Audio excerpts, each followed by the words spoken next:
we all get 2x multiples on our Yeah. revenue because they're like, hey, that's what you're going to get in public markets. And so Yeah.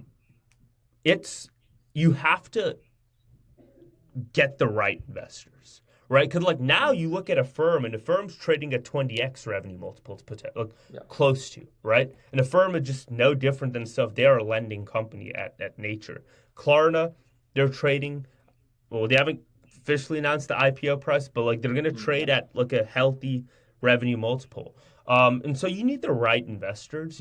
Someone who's trying to apply a SaaS multiple and trying to commingle that into a fintech company, it's just not going to work. They're not going to be alignment. I think all payment companies eventually will be the best SaaS businesses because once you provide enough value to a customer, charging them a flat fee is the easiest part because you could justify Yeah. it. I actually think getting someone to deposit 100,000 of their own capital into your institution is tremendously harder than being like, hey, pay me $100 a year. That's why fintechs notoriously have lower churn rates than like a SaaS platform.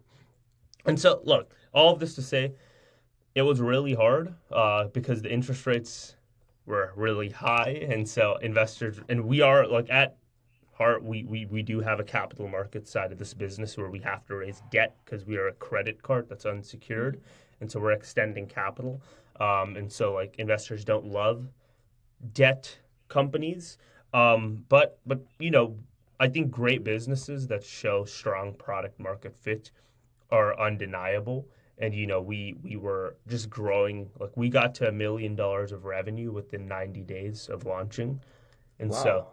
yeah, so like that type of I guess pickup from a customer, I think investors really resonated with that. And I also think the customer base that we're working with is compelling because it's not these Y Combinator startups that investors are constantly underwriting because everyone wants to serve them.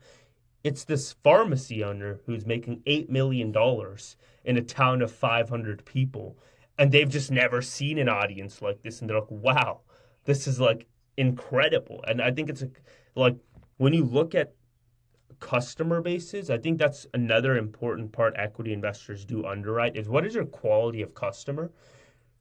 Like, do you have a strong customer base that you can scale your business with, that is using you as top of all, that's willing to pay, that's engaged